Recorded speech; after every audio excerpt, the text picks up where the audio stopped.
At the Easter dinner, my daughter-in-law went on and on about her tax refund and a lavish vacation, while also complaining about the burden of supporting her elderly father in the basement. Out of nowhere, Sarah, her lawyer friend, asked me, "Mr. Morrison, has the $2.5 million royalty check for your patent been paid?" Yet the fork slipped from my daughter-in-law's hand and clattered onto her plate. She gasped. "What, Dad has $2.5 million?" I replied calmly. "That was just the advance from 3 years ago. There's also about $800,000 a year in royalties." The Benefactor Act collapsed and naked greed took its place. Thank you for spending your time here with me. Before we move on, tell me in the comments where you're listening from. I always read them. Also, this story includes fictionalized details added to deepen the impact. Any similarities to real names or settings are unintentional, but the takeaway is something worth reflecting on. I wake to the cold bite of metal pressing into my spine. The cot frame, more suggestion than support, has been my bed for 2 years now. Easter Sunday morning, and the basement is still dark at 6 a.m. 5 years since I lost Margaret. 2 years since I moved into my son and daughter-in-law's basement.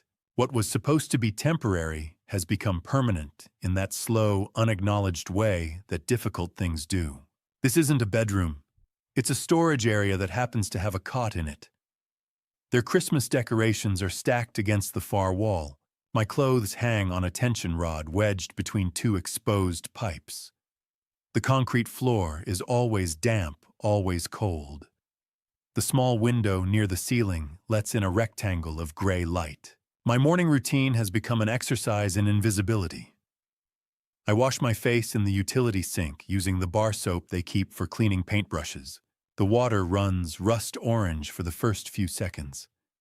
I dress quietly, carefully folding my sleeping clothes and tucking them under the pillow. An engineer's habits die hard, everything in its place. I remember the day I moved in. Margaret's funeral had been 3 days earlier. My son had put his arm around my shoulders. "Dad, you shouldn't be alone right now. Come stay with us, as long as you need." I'd thought it would be a few weeks, maybe a month. That was 2 years ago. Upstairs, I hear the house waking. Footsteps above my head. The groan of pipes as someone turns on a shower. I wait another 10 minutes before heading up the basement stairs. The kitchen is pristine, every surface clear, except for a vase of fresh tulips on the island. Easter flowers.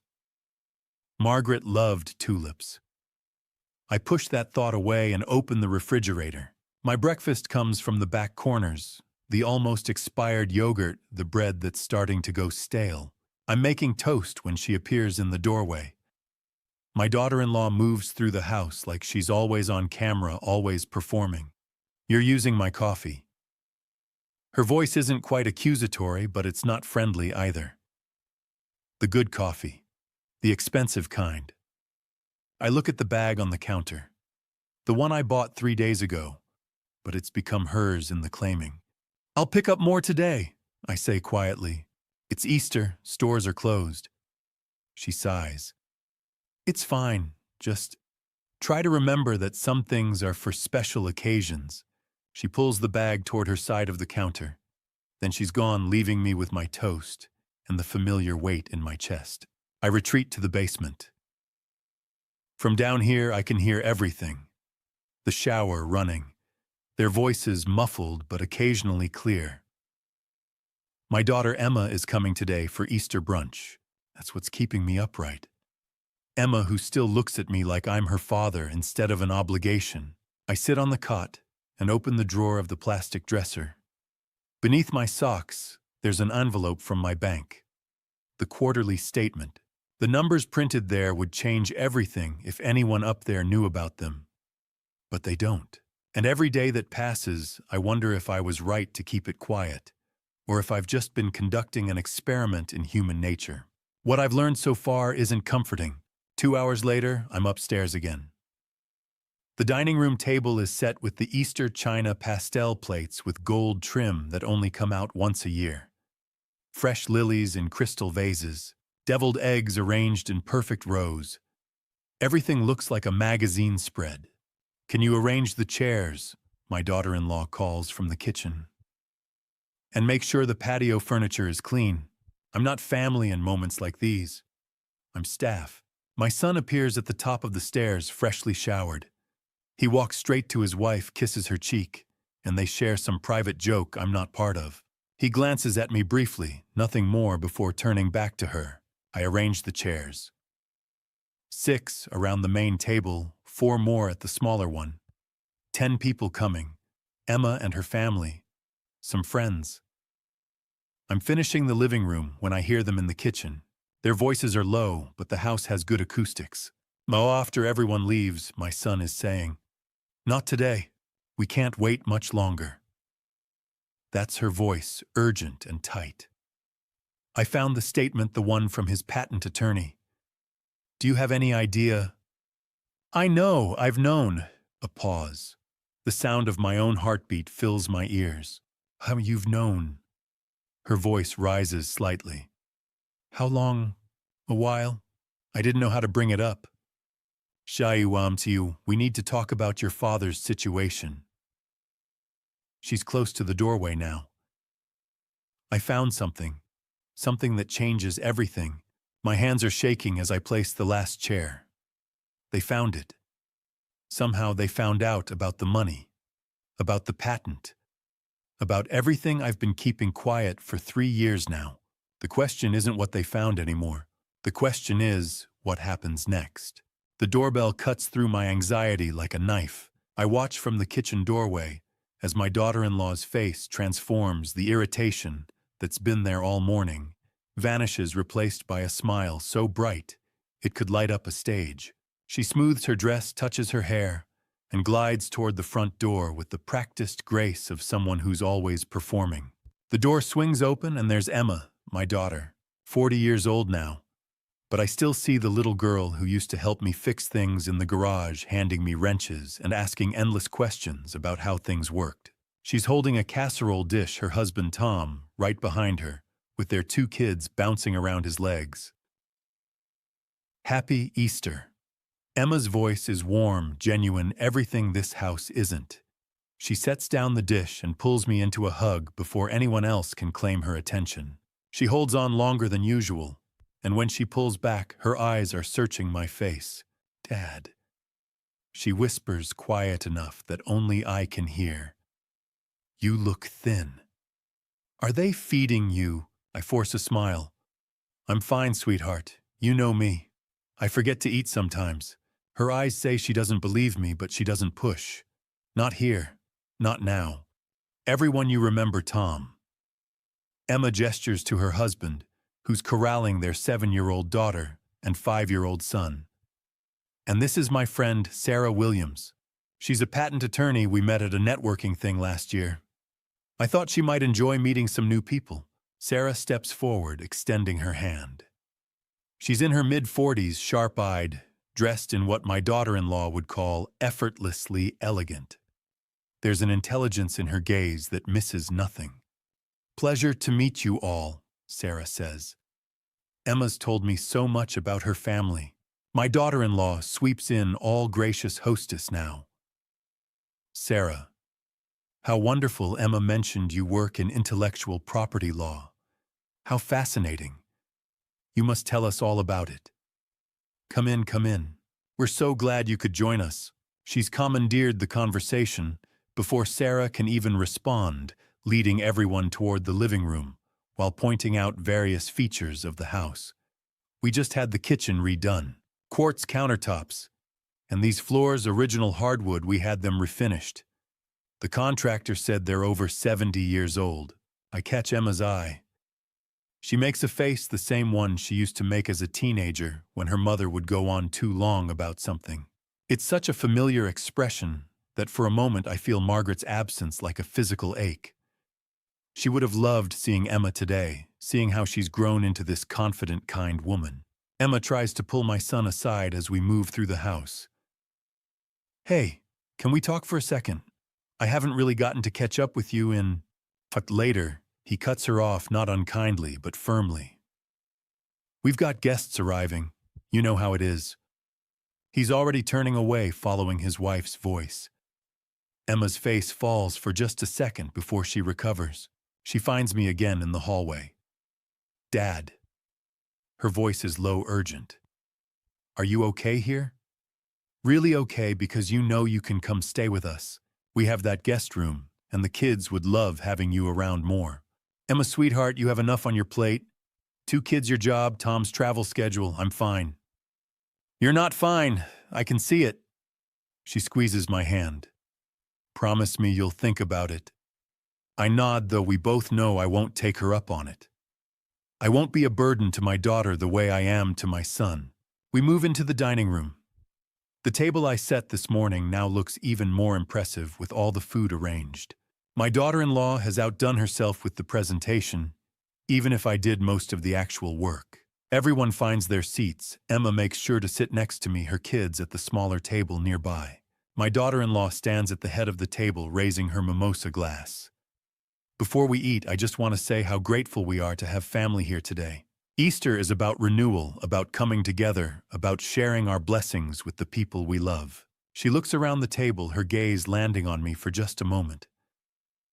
It's not always easy maintaining a home, building a life, supporting family members who need us.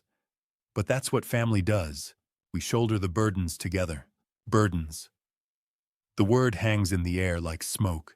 Emma's hand finds mine under the table, squeezes it. The meal begins. Dishes are passed. Conversations overlap. My daughter-in-law holds court, talking about my son's latest real estate deals, their plans for a kitchen expansion, the wine tasting trip they're planning to Napa. She's good at this, making their life sound enviable, successful, generous. Especially that last part. And of course, we're so fortunate to be able to help family.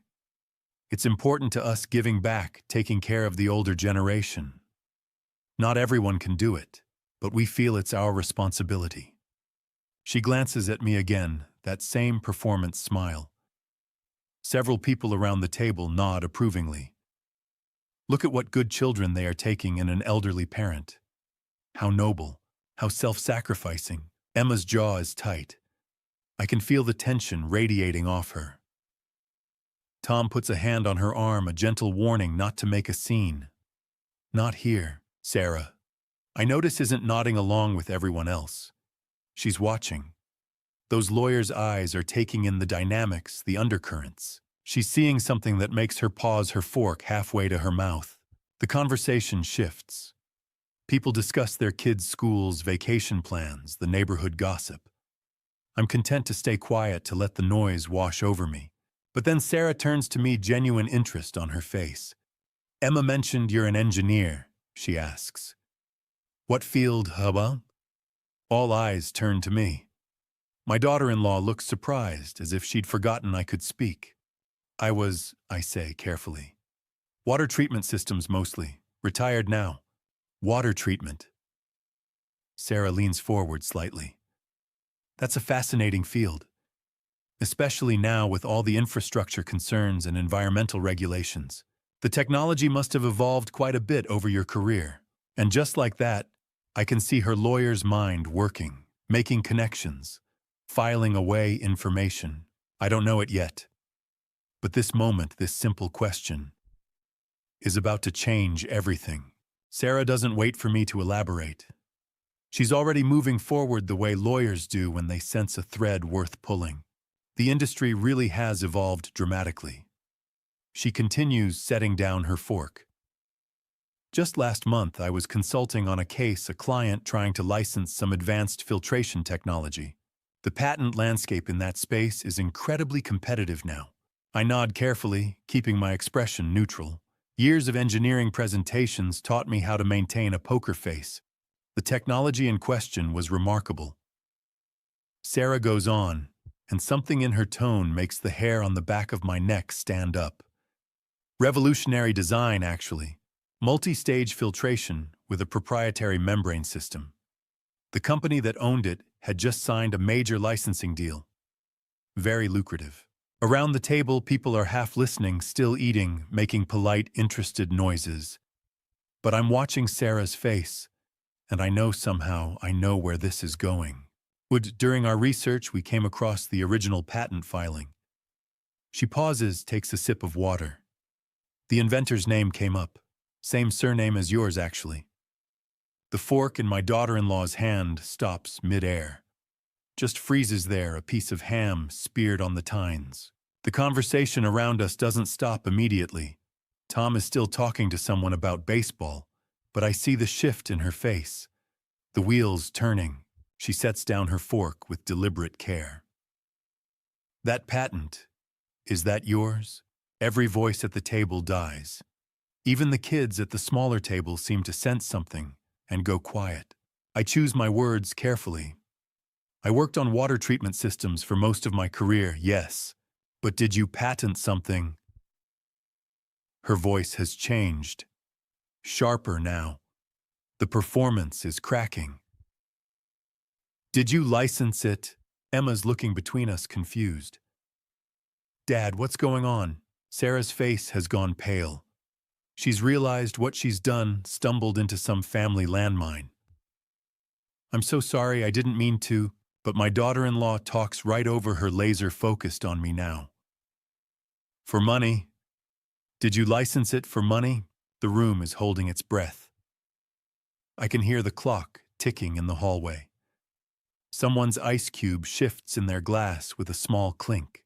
I look at my son. Our eyes should meet, father and son. This should be a moment where we acknowledge each other. But he won't look at me. He's staring at his plate like it holds the secrets of the universe. His jaw is tight. His shoulders are rigid. And in that moment, that split second of his avoidance, I know everything I've suspected for 3 years. Everything I've been testing for. He already knows. He's known. The silence stretches. Everyone's waiting. My daughter-in-law's face is flushed now. Her eyes bright with something I can't quite name. Anger. Excitement, both. Well, how much? Her voice cuts through the quiet like a blade. How much was the licensing deal worth? I could lie. I could downplay it. I could say it was modest, nothing special, just enough for a comfortable retirement. I've spent 3 years being small, being invisible, being less than I am. But I'm tired of being invisible. I meet her eyes. My voice is steady, calm.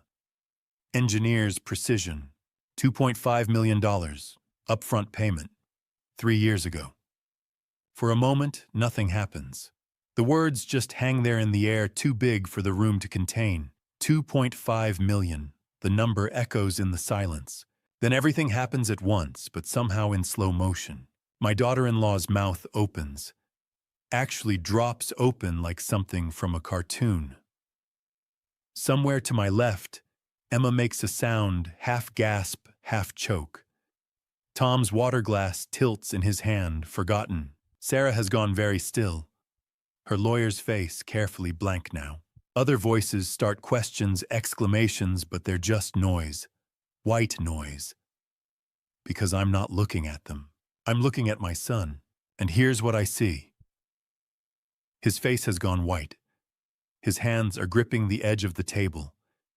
But his eyes, when they finally meet mine, they're not wide with shock.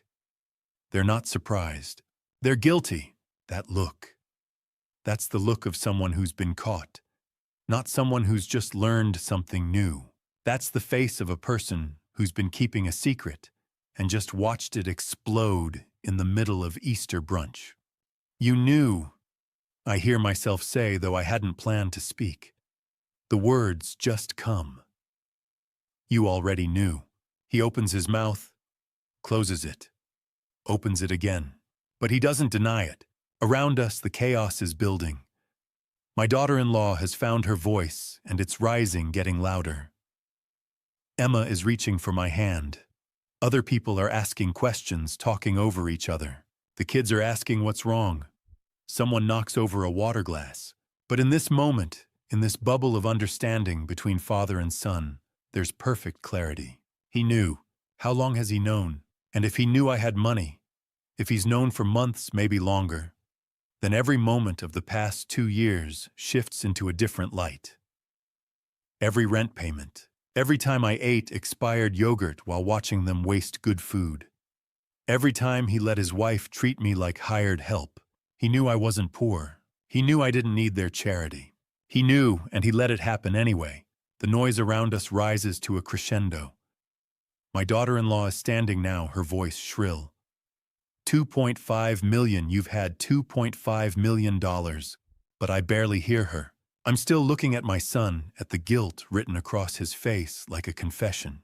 And I'm realizing that the experiment I've been running, this test of whether my family loved me or my money, has just given me an answer I wasn't ready to hear. My daughter-in-law's voice shatters the frozen moment like a hammer through glass. I do 2.5 million. She's on her feet now, both hands pressed flat on the table. You've had $2.5 million this whole time. The questions come fast, overlapping from multiple directions. When did this happen? Why didn't you tell us? Where is the money now? Are you serious? This whole time? Emma's voice cuts through the chaos, sharp and clear. Why should he tell you? It's his money. My daughter-in-law whips around to face her. We've been supporting him for 2 years, housing him, feeding him, taking care of him. You've been charging him rent. Emma's face is flushed now, her voice rising to match. Don't make it sound like charity. What? My daughter-in-law's eyes dart to me, then back to Emma. What are you talking about? I set down my water glass with careful precision. The engineer in me appreciates clean data, clear facts. You've been charging me $800 a month for the basement. I've paid it. Every month. On time. Direct deposit to your account on the 1st. The silence that follows is different from before. This one is sharp-edged, dangerous. Emma's chair scrapes back as she stands. You've been charging Dad rent. Her voice could cut steel. To live in your basement, that barely covers utilities. My daughter-in-law stammers, but the performance is gone now. The gracious hostess has left the building. It's not like we're making money off him.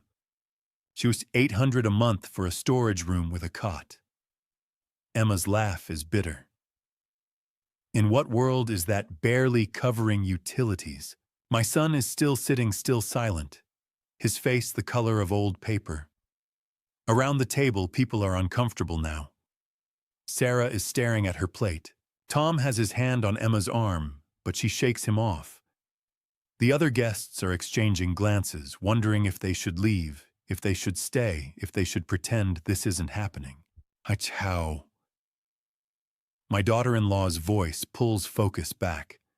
She's looking at me now, and I can see her mind working, recalculating. How did a retired engineer end up with that kind of money? So I tell them. Not because I owe them an explanation, but because I owe it to Margaret's memory. I worked on it for years, I say. Water filtration systems, specifically a multi-stage purification process with a proprietary membrane design. Margaret, my voice catches on her name. It was partly her idea. She was the one who suggested looking at the problem from a different angle. We developed it together, really. She'd sit with me in the garage while I worked, asking questions, making suggestions. I can see it so clearly. Margaret in her reading chair, the one I dragged out to the garage, so she could keep me company during those long nights of tinkering and testing. The way her eyes would light up when something worked. The way she'd celebrate each small breakthrough like it was the moon landing. So when she got sick, I continue. When we knew she wasn't going to, I stop, swallow hard. She made me promise I'd finish it, that I'd see it through. So after she passed, I did. I finalized the design, filed the patent. It took 2 years. No one speaks. Even my daughter-in-law has gone quiet. A company approached me 3 years ago.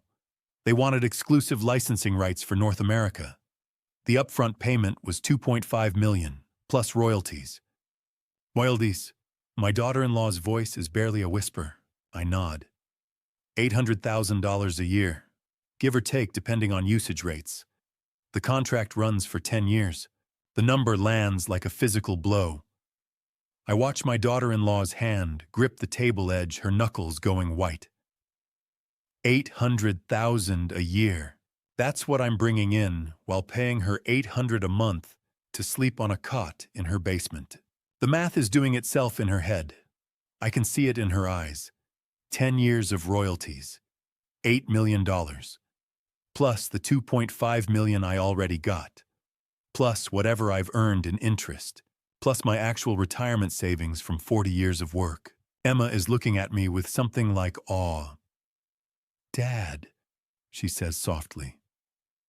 "Why didn't you say anything? Would it have mattered?" I ask. "Before today, I mean. Would knowing I had money have changed how any of you treated me?" No one answers. The answer is sitting right here at this table in this moment, in the way everyone's face has changed since they heard that number. My son finally speaks. His voice is strained, stretched thin. "Dad, why didn't you say anything?" It's the same question Emma asked, but coming from him, it means something different. From Emma, it was confusion, maybe hurt. From him, it's defensive. It's accusatory, even. And that right there is what breaks something inside me. I look at my son. Really look at him. This man I raised, who I taught to ride a bike, who I helped with homework, who I walked through his first heartbreak. This man who let me sleep in his basement for $800 a month. This man who's known I wasn't poor and let it happen anyway. The whole table is watching us now. Emma, my daughter-in-law, Sarah, Tom, the other guests, they've all faded into the background. This moment is just between father and son. "When did you find out, son?" My voice is quiet, but it cuts through every other sound in the room. The question hangs there, precise and unavoidable. His face goes even paler. His mouth opens, closes, opens again, and in his silence I have my answer. My son's silence stretches. I watch the second hand on the wall clock behind his head. 10 seconds. 20. His mouth works like a fish pulled from water, opening and closing, but no sound comes out. He's calculating, weighing options, wondering if he can still salvage this. He can't. 8 months. He finally says. His voice is barely above a whisper. "I found out 8 months ago." The confession lands like a stone in still water. "I was going through some papers on your desk. There was a letter from your patent attorney. I opened it without thinking." "You opened my mail." My voice is flat. "The letterhead said it was from a law firm. I thought it might be something important." He's looking at his hands now. "It was a quarterly royalty statement, with your bank account information. The numbers were," he stops, swallows, "to 8 months ago." I repeat, 8 months. That's 32 weeks of collecting rent from me. 32 weeks of letting his wife treat me like a burden. 32 weeks of knowing and saying nothing. My daughter-in-law has gone very still. "You've known for 8 months. Her voice rises with each word. "You kept this from me, from your wife. I didn't know how to bring it up." He turns to her, defensive. "What was I supposed to say?" "Yes." She's shouting now. "That's exactly what you should have said." Emma's voice cuts through their argument. "You kept it from Dad that you knew. That's worse." My son turns to me. Dad, I wasn't trying to..." "Trying to what?" I ask quietly. The room goes silent. "You knew I had money for 8 months, and you still charged me rent. Still made me feel like I was in your way. Still let me eat expired food from the back of the refrigerator. That's not... You let your wife call me a burden. To my face. Multiple times. Each word is precise, surgical. You knew I wasn't poor. You knew I didn't need your charity. And you let it all happen anyway. I thought if I brought it up, you'd think I was asking for money. I didn't want money to change things between us. The laugh that comes out of me is bitter. Money didn't change anything. It revealed everything." I lean forward. I've been living in your basement for 2 years. 2 years of watching how you treat people you think can't offer you anything. And now I know you spent 8 months knowing I could offer you plenty, and you still treated me the same way. It wasn't like that. Then what was it like? Make me understand how a son finds out his father has money and doesn't say, "Dad, you don't need to pay rent." Just keeps collecting $800 a month and pretends everything is normal. He has no answer. I sit back. The whole table is watching. Sarah looks stricken. Emma has tears in her eyes. I was testing you, I say quietly. All of you, but especially you, son. I wanted to know if you cared about me or just my money. I pause. You failed that test.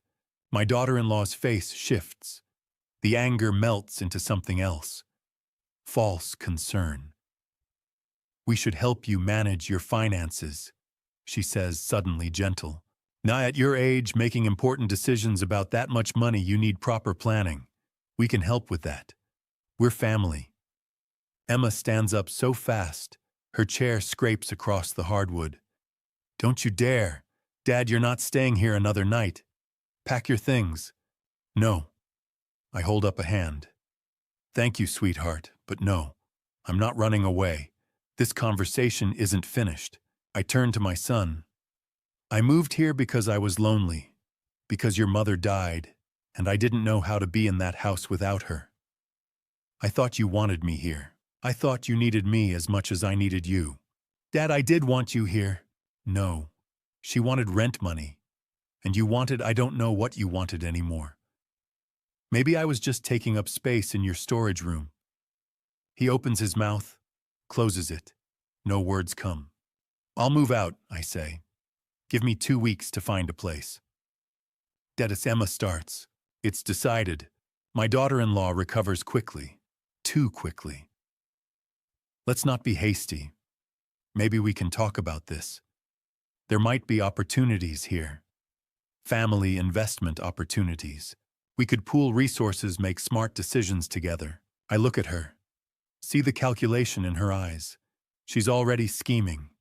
And my son is just sitting there, letting her. The meal is over. Slowly, people begin to leave. Tom herds the kids toward the door. The other guests make polite excuses, avoiding eye contact. Sarah is one of the last to go. As she passes, she slips something into my hand. Her business card. She leans down, speaks quietly. Call me if you need anything at all. I look up at her. Her lawyer's face is serious, concerned. I will, thank you. After everyone leaves, after the house is quiet, except for my son and his wife, arguing in low voices in the kitchen, I sit alone at the dining room table. I look at Sarah's card, patent attorney, a phone number, and I realize this isn't over, not even close. They're going to try something. I can feel it. My daughter-in-law's eyes when she mentioned investment opportunities. My son's silence when she said it. They're going to try to get the money, and I need to be ready. 3 days since Easter. 3 days since the truth came out at that table. 3 days of polite distance, careful conversations, my son and his wife orbiting around me like I'm a bomb that might detonate again. I'm in the basement packing boxes. Not the boxes they stored down here, my boxes. The few possessions I've accumulated in 2 years of living in someone else's storage room. It doesn't take much space. A lifetime reduced to 3 cardboard boxes and a duffel bag. I hear footsteps on the stairs. Slow, deliberate. My son appears at the bottom, and for the first time since Sunday, he's sought me out. His face is arranged in an expression I recognize from his childhood. The look he'd wear after doing something wrong, hoping charm could smooth it over. Hey, Dad. His voice is soft, tentative. How's the packing going? I fold a shirt, place it carefully in the box. Fine. Should have most of it done by the weekend. He nods, shifts his weight from foot to foot. The silence stretches uncomfortably. Dead-eye, he stops. Starts again. I messed up. Sunday, everything before Sunday. I should have talked to you. About the money, about everything. I just didn't know how. I don't respond. Just keep folding, packing. Let him fill the silence. Are you really moving out? He asks. That's what we agreed on. 2 weeks. I'm ahead of schedule. You don't have to rush. Take your time finding the right place. He comes closer, leans against the concrete wall. Actually, I wanted to talk to you about that. About your plans. I pause, look up at him. My plans, yeah. He's trying for casual, but there's something rehearsed about it. You know, with the apartment hunting, getting your own place again, it's a big step. And at your age, he catches himself. I mean, it's a lot to manage. The finances, the logistics. Have you thought about getting some help, professional help? Help with what exactly? To financial planning. You know, with that much money, you need proper guidance. Investment strategies, tax implications, estate planning. He's speaking faster now, gaining confidence. I actually know someone, a friend of ours, financial advisor. Really good guy. He could help you set things up properly, make sure everything's protected. I set down the shirt I'm holding. Look at my son directly. I've been managing my finances for 40 years. I think I can handle it. Sure. Of course you can. He holds up his hands, placating. I just meant, you know, having someone to consult with. Make sure you're not making any mistakes. Big decisions like this, it helps to have a second opinion. Big decisions like what? Like where to live, how much to spend, what to do with all that money. He's watching me carefully now. We just worry about you, Dad. Making these decisions alone. You've seemed, I don't know, distracted lately, a little forgetful. The word hangs in the air between us. Forgetful. I'm not forgetful, I say. My voice is firm. The stove, Dad, last week. You left it on. She had to turn it off before something happened. I remember that afternoon clearly. I was making tea. The kettle was on. I walked into the living room to get my book, was gone maybe 2 minutes. When I came back, the stove was off, and my daughter-in-law was standing there, arms crossed, looking at me like I'd burned the house down. I was making tea, I say. I came right back. Still. He shrugs, trying for sympathetic. At 68, these things happen. It's nothing to be ashamed of. But maybe it's time to think about safeguards. For your own protection. My engineer's mind, trained to recognize patterns, catches the thread immediately. He's building something. A narrative. A case. Plant the seed of forgetfulness. Add an incident, real or exaggerated. Suggest I need protection. From what? From myself. Safeguard, I repeat slowly. Yeah, just precautions. You know, having someone who can help if things get overwhelming. He's choosing his words carefully now. Someone who could step in if you need assistance. Make sure you're okay. I understand now. This isn't about helping me. This is about control. About positioning themselves as necessary. About creating a paper trail that says I can't manage on my own. I appreciate your concern, I say carefully. But I'm managing just fine. Are you, though? He leans forward, and there's something in his eyes I don't like. Because from where we're sitting, it looks like you're isolating yourself. Keeping secrets. Making big financial decisions without talking to anyone. Those are warning signs, Dad.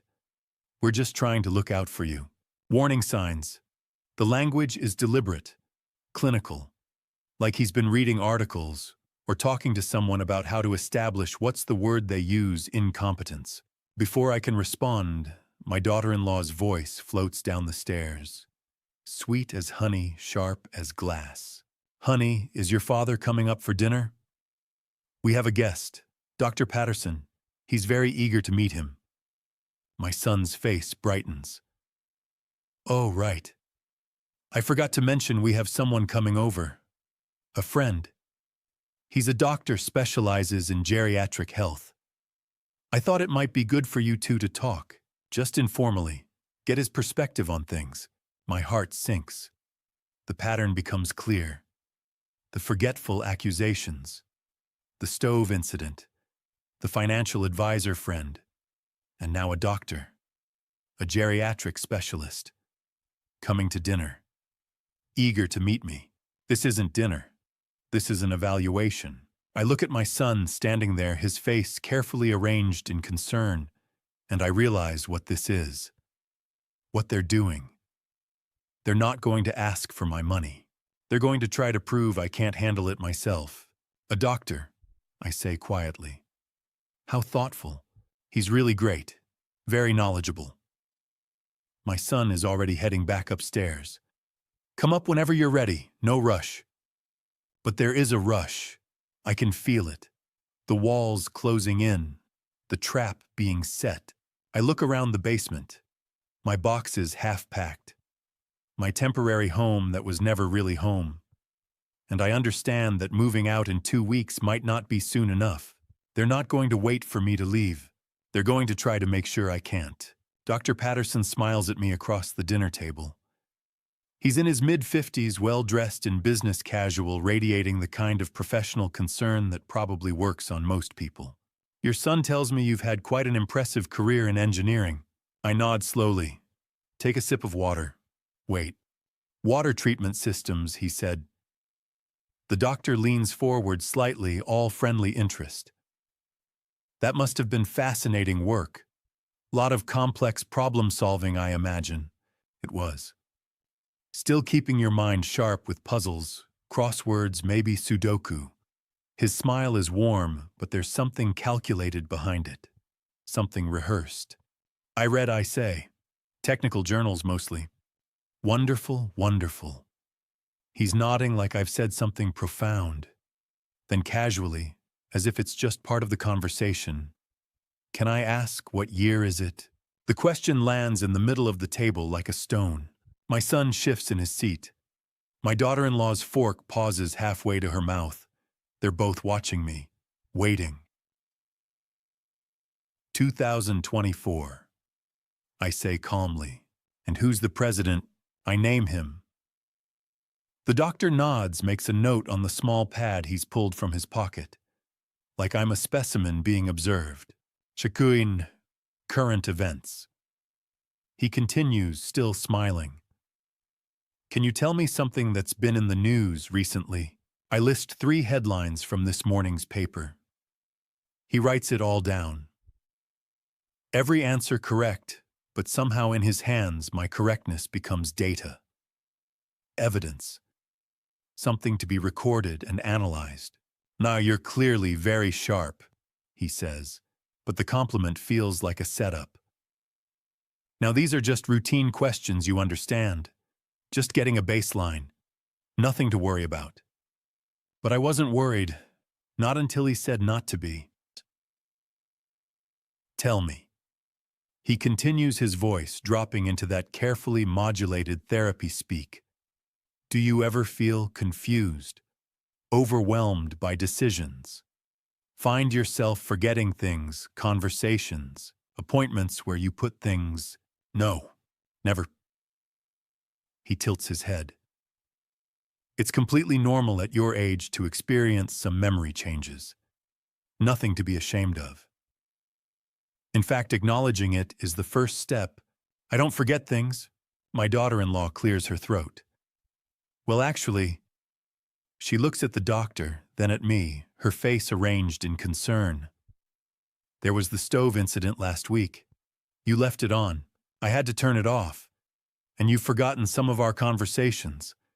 I'll mention something we discussed, and you look at me like you've never heard it before. I look at her. Really look at her. She holds my gaze unwavering. If I didn't know better, I'd believe her. She's that good. Stikum. The stove was on for 2 minutes while I got my book, I say evenly. And I don't recall our conversations because they usually happen when I'm not in the room. The doctor makes another note. I watch his pen move across the paper, wonder what he's writing. Memory patient denies symptoms, probably. defensive when questioned. What about your living situation? He asks. Your son mentioned you're planning to move. That's a big decision. Have you thought through all the implications, financial planning, logistics, making sure you'll be safe on your own? I've lived on my own for most of my adult life. But that was before. He catches himself. Rephrases.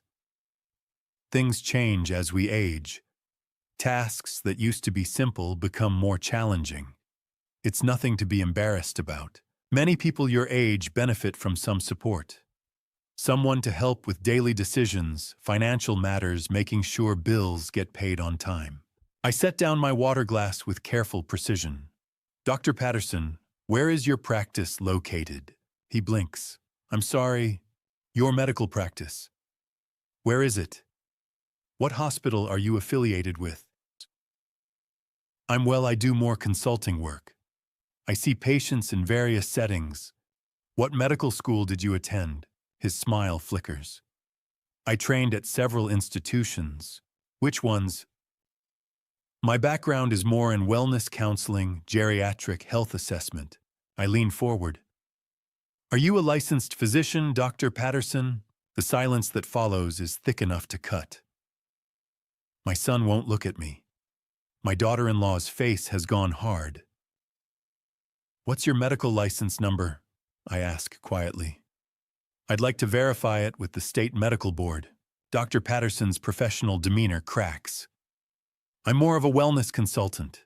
I specialize in, so you're not an MD. The designation isn't as important as the expertise. The designation is everything. I stand up. My chair scrapes against the floor. This dinner is over. You can leave now. Ed, my son starts. No. I look at him. You brought a fake doctor into this house to evaluate me. To what get me declared incompetent? Is that the plan? We're worried about you. You're worried about my money. I turn to Dr. Patterson, who's already gathering his things, clearly eager to leave. I assume they're paying you well for this performance. He doesn't answer, just nods at my son and heads for the door. After he leaves, the house is silent. My son and daughter-in-law exchange glances, some wordless communication passing between them. Then my son speaks, his voice tight. We're just trying to help Dad.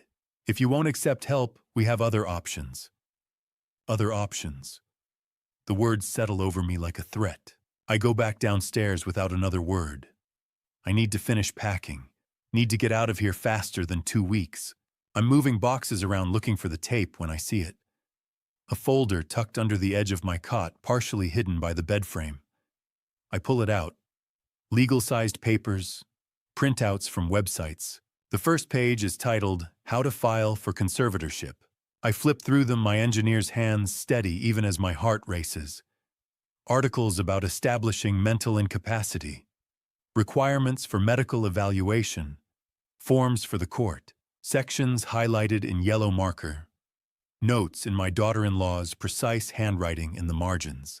This wasn't a spontaneous idea. This wasn't them suddenly getting worried after Sunday's revelation. They've been researching this, planning it. The fake doctor wasn't an impulse decision, it was part of a strategy. I look at the documents in my hands, at the highlighted sections, about inability to make sound decisions and protection of assets for the individual's own good. And I realize they're not just trying to get my money. They're trying to take control of my entire life. Next morning, I call Emma first. My hands are steadier than I expected. Years of engineering emergencies taught me how to stay calm when systems fail. This is just another kind of failure. A human one. Adam. Emma's voice is cautious. Everything okay? No, I say. I need help. And I need it to stay confidential. There's a pause. Then I'm listening. Why not over the phone? Can you meet me somewhere not here? 20 minutes later, I make my second call. To the number on the business card that's been sitting on my dresser since Easter Sunday. Sarah Williams. Her voice is crisp, professional. Sarah, I'm Emma's father. From Easter brunch. You gave me your card. Of course. Her tone shifts immediately. What's wrong? Everything, I say. Can you meet us? I think I need a lawyer. The coffee shop is halfway between their houses and mine. Neutral ground. Emma gets there first, already on edge, her coffee untouched. Sarah arrives 5 minutes later, no longer dressed for Easter, but sharp in her work clothes, a leather portfolio under her arm. I show them the documents. Watch their faces change as they read. Emma's shock turns to fury. Sarah's expression goes cold, calculating. They're trying to have you declared incompetent. Emma's voice is too loud. Other patrons glance over. She lowers it to a harsh whisper. We have to sue them. We have to be smart. Sarah cuts in. She's already on her phone scrolling. This is serious. This is conservatorship is a legal proceeding. If they file, even if they lose, it creates a record, a paper trail that suggests there was concern about your capacity. So what do? I ask. You get ahead of it. She's typing now fast. You document everything. You get your own legal representation. You prove on the record that you're of sound mind. She looks up at me. I practice patent law. You need someone who specializes in elder law. But I know someone. If you're okay with it, I'd like to bring him in. Yes, whatever you think. She steps away, phone to her ear. Emma reaches across the table, grabs my hand. Your dad, come home with me, right now. Pack your things and leave. I can't. Why not? Because I need to see what they do next, what they're planning. I squeeze her hand. If I run, they'll just follow. They'll say I'm paranoid, unstable, making rash decisions. I need to stay calm. Stay put and document everything. Sarah returns, sets her phone on the table. Marcus Webb, he's on speaker. Marcus, this is the client I mentioned. A man's voice, gravelly but kind. Tell me everything. I do. The Easter revelation. The 8 months my son knew. The fake doctor. The conservatorship research. When I finish, there's a long pause. They're building a case, Marcus finally says. The forgetfulness accusations, the evaluation attempt, they're creating a narrative. If this goes to court, they'll say you're declining, you need protection. We need a counter-narrative. How, and I ask? First, you get evaluated by a real doctor. Cognitive assessment, the works. We establish on the record that you're competent. Second, you document every interaction with them. Everything they say, everything they do. If possible, record it. Record it. I look at Sarah. She nods slowly. Your basement is your living space. You have a legal right to record what happens there. If they come down, if they say anything, it's evidence. Emma pulls out her laptop. Hidden cameras. I'm ordering one right now.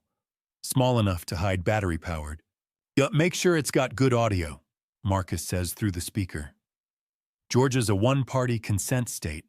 As long as you're part of the conversation, recording is legal. We spend the next hour building a strategy. Sarah takes notes in her portfolio. Emma's fury has transformed into focus. Marcus, disembodied but present, guides us through the legal framework. Get the medical evaluation. Install the camera. Keep a log of every interaction. Alert my banks to potential fraud attempts. Forward my mail to Marcus's office so they can't intercept it. If they forge any documents, Marcus warns, that's a felony. If they try to access your accounts, that's fraud. Elder abuse is a serious charge in Georgia. We'll be ready. What if they try to file for conservatorship before we're ready? I ask. Then we fight it. You'll have medical records, documentation, legal representation. But I don't think they will. Not yet. They're testing the waters, seeing if they can manipulate you into signing things voluntarily first. Emma's still looking at her computer. Camera ships tomorrow, 1-day delivery. Dad, please, she says, looking up at me. Please just come stay with us. I can't, sweetheart. I wish I could make her understand. Not yet. I need to see this through. She doesn't like it. I can see it in her eyes. But she nods. Sarah walks me to my car. Call me if anything happens. Anything. Day or night. And Robert. She waits until I look at her. Don't sign anything. No matter what they say, no matter how reasonable it sounds. Don't sign a single piece of paper without running it by us first. I won't. I drive back to the house. My son's car is in the driveway. I brace myself as I open the door. My daughter-in-law is in the kitchen, and when she sees me, her face lights up with that practiced smile. Oh, good, you're back. We were wondering where you went. She wipes her hands on a towel, steps closer. We need to talk about your living arrangements. We've been thinking, and we have some ideas. Ideas that could really help everyone. Her voice is honey. Her eyes are calculating. And now I'm ready. Saturday afternoon. 2 days since I armed myself with knowledge and a camera the size of a pen cap, currently recording from my shirt pocket. 2 days of watching, waiting, documenting every sideways glance and whispered conversation between my son and his wife. The trap springs at 2 o'clock. Dad, my son calls down the basement stairs. Can you come up? We need to talk about something. His voice is casual. Too casual. The kind of tone you use when you're trying not to spook someone. I climb the stairs slowly, my engineer's mind already running calculations. It's Saturday, mid-afternoon. They asked me to come up, not demanded. This is the setup for something. When I walk into the living room, I understand immediately. 2 strangers sit on the sofa. A man and a woman, both in their 40s, both wearing business suits that cost more than most people's monthly rent. Their smiles are practiced, professional. Between them on the coffee table, a leather portfolio closed. Waiting. My son and daughter-in-law flank them like bookends. Everyone's smiling. Everyone looks concerned and caring and helpful. The camera in my pocket is recording every second. Dad, thanks for coming up. My daughter-in-law gestures to the strangers like she's revealing a prize. This is Jennifer and Mark. They're financial planning specialists. We thought it would be good for you to talk to them. Given everything that's happened, I remain standing. Financial planning specialists. Please sit down. The woman Jennifer pats the chair across from them. We're here to help. I sit. Not because I want to, but because I need to see where this goes. Need it on camera. Your family has shared some concerns. Mark begins opening the portfolio. Inside forms, documents, charts with numbers I can't see from here. About your current financial situation, the recent windfall. It's wonderful news, of course, but with that kind of money comes complexity. Risk. We specialize in helping families navigate these situations, Jennifer adds. Her voice is smooth, practiced. Took to estate planning, asset protection, making sure everything is structured properly for your security and your family's future. I haven't asked for financial advice, I say calmly. Of course not. Mark smiles. But at your age, having proper planning in place is critical. You've worked hard for this money. We want to make sure it's protected. At my age, there it is again. The subtle suggestion that I'm too old to handle this myself. What we're recommending, Jennifer continues, is something very standard, a power of attorney designation. It allows someone you trust, in this case, your son, to help manage your affairs. It's just for convenience. Makes things easier. Easier how? Well, if you need help with investments, paying bills, handling paperwork, it gives him the legal authority to step in and assist. She slides a document across the coffee table toward me. You trust your son, don't you? The question hangs there loaded like a weapon. What exactly would this power of attorney allow him to do? I ask.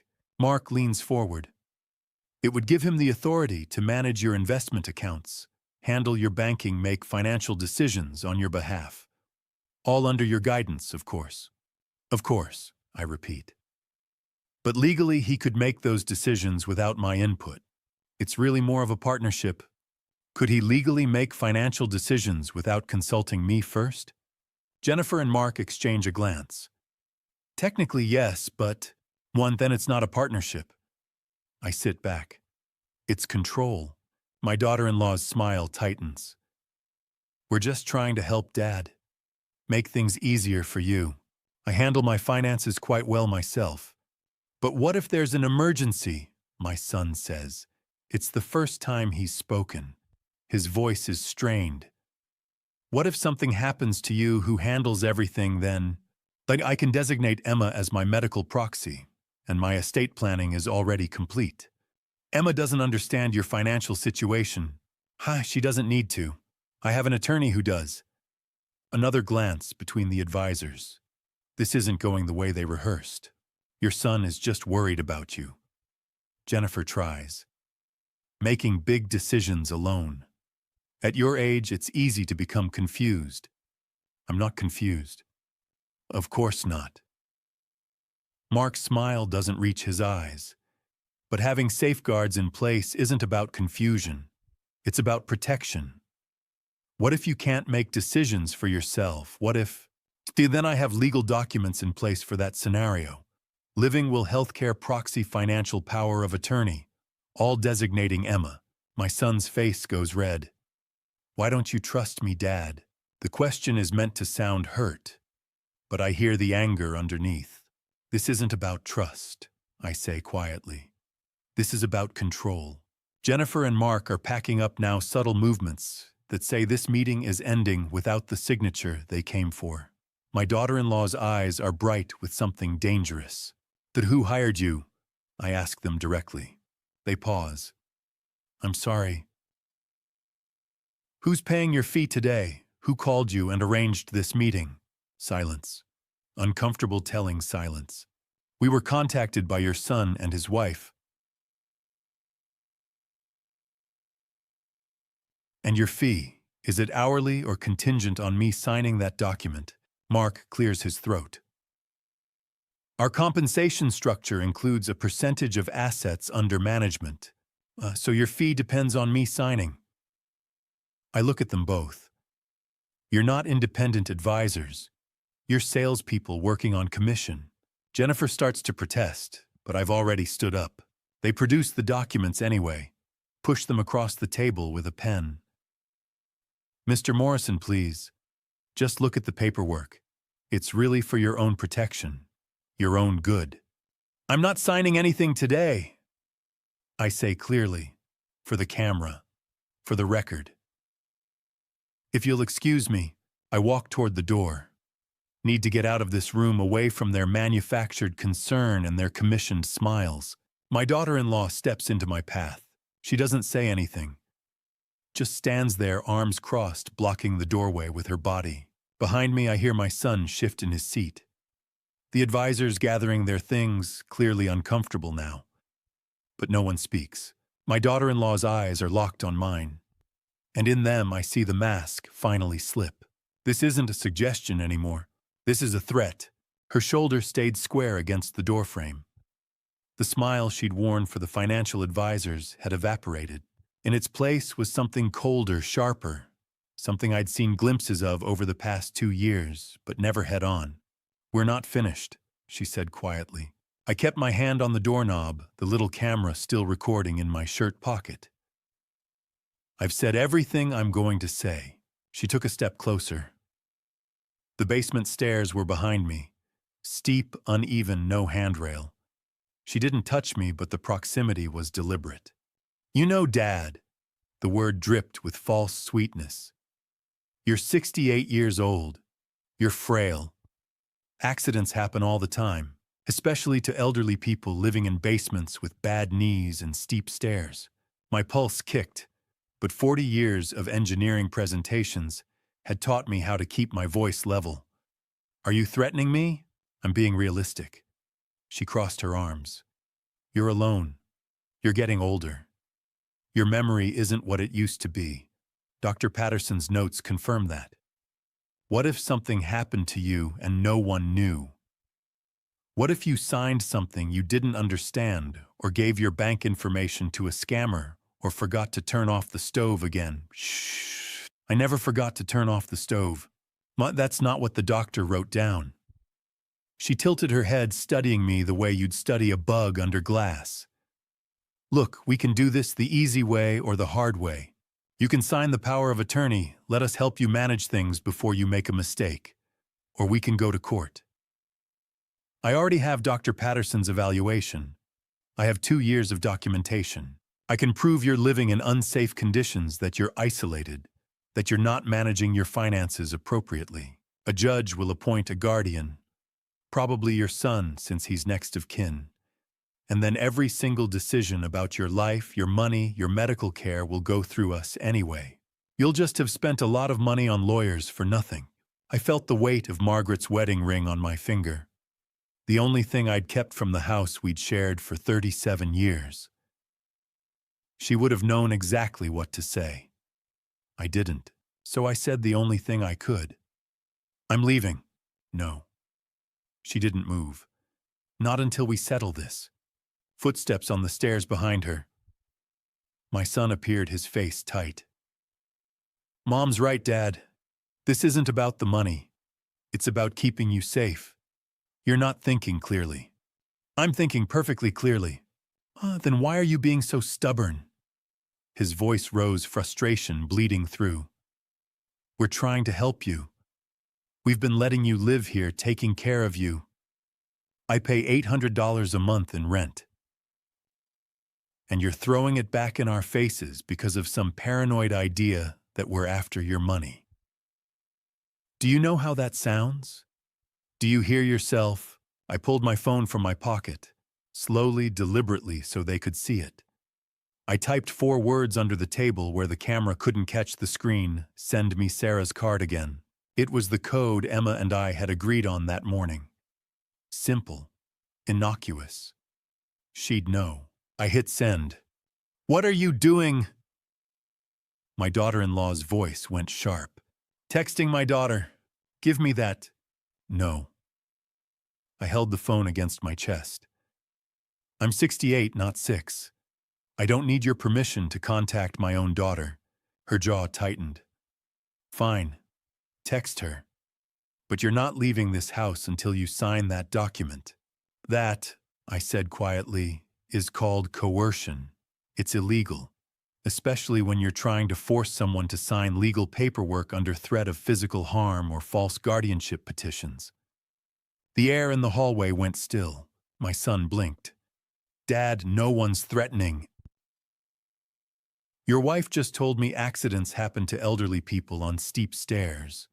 She told me she has fabricated medical documentation and that she'll file for guardianship if I don't comply. Those are threats. And I patted my shirt pocket lightly where the little lens peeked through the gap between 2 buttons. I've recorded every word. Her face went white, then red. You're recording us in our own house. In Georgia, only one party needs to consent to record a conversation. I'm that party.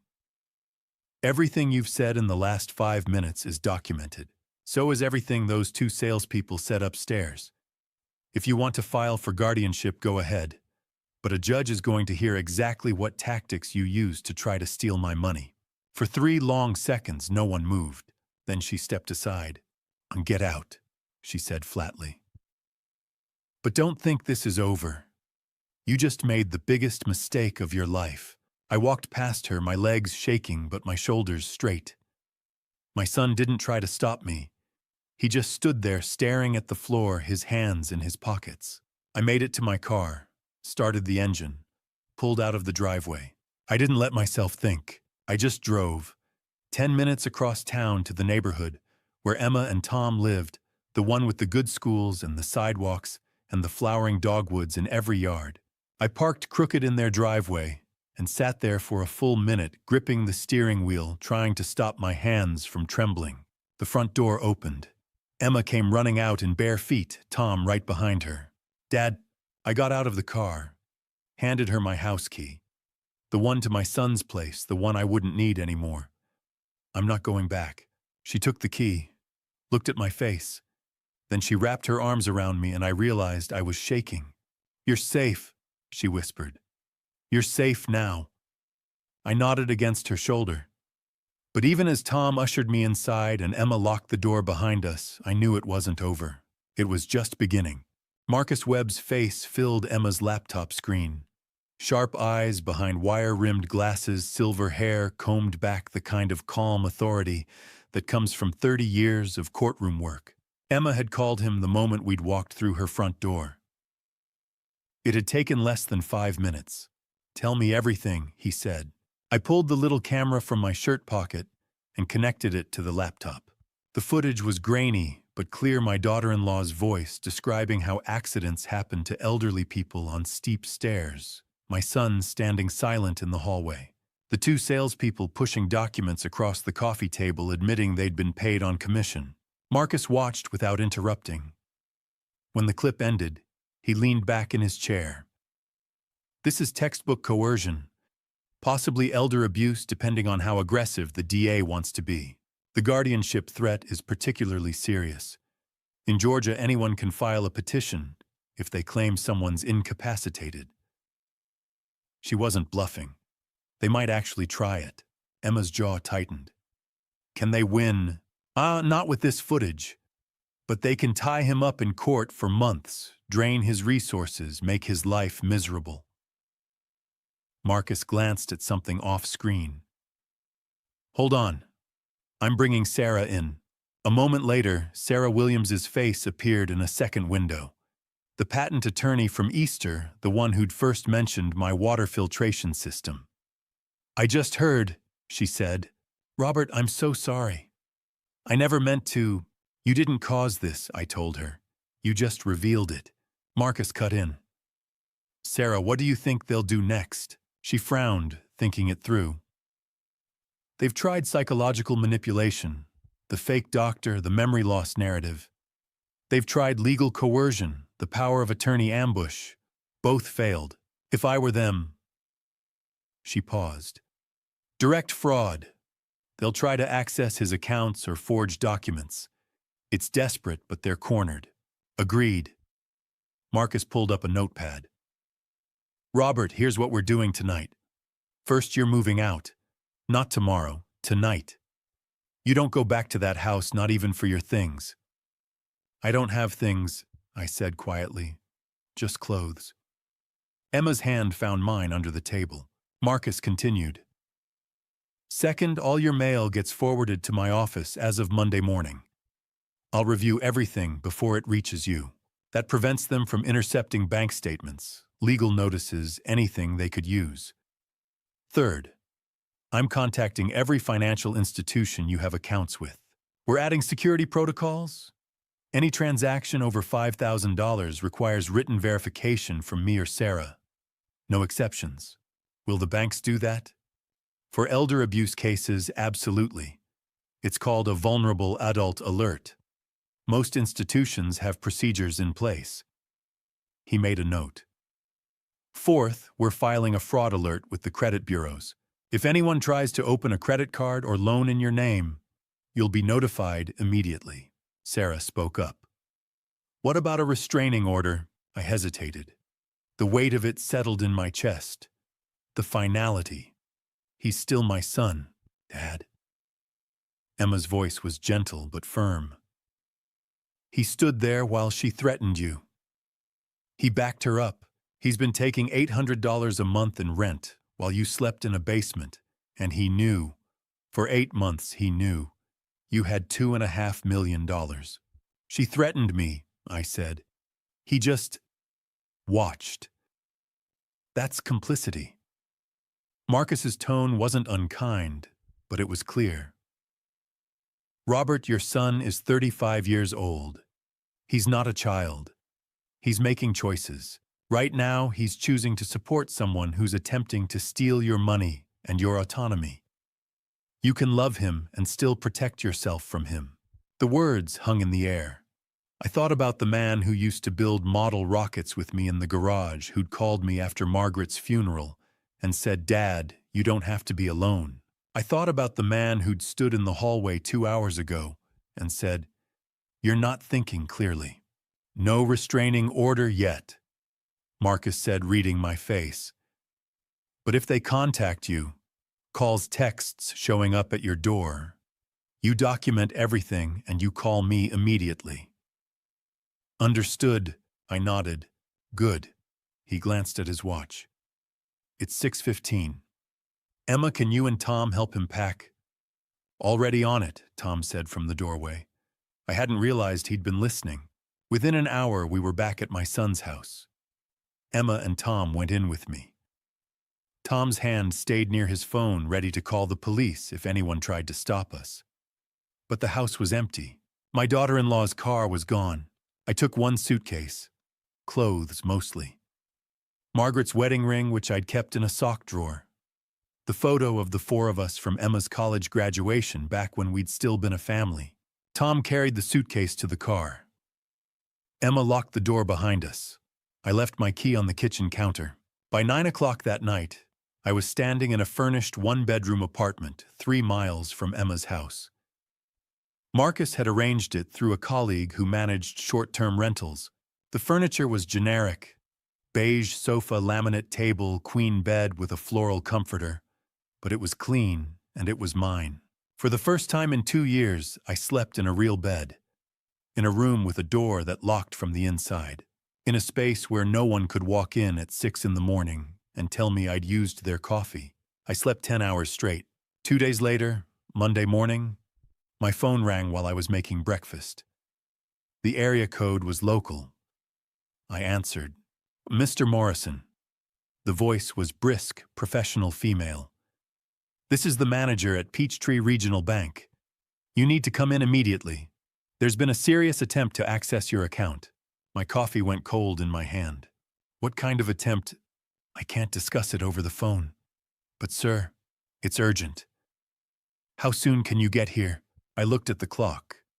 8:45. "I'll be there in 20 minutes. If you're still here, comment. I'm still here, so I know you're standing with me.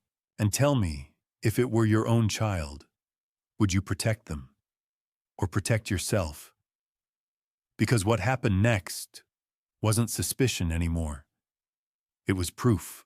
And just a gentle note, the next part includes dramatized elements for storytelling and reflection. Some details may not reflect real-life events exactly. So if this isn't for you, this is a good place to step away. Susan Mitchell's office was smaller than I'd expected. Beige walls, a single window overlooking the parking lot diplomas from Georgia State, and some banking certification program I'd never heard of. She was maybe mid-40s, dark hair pulled into a tight bun, the kind of efficiency that comes from 20 years of handling other people's money.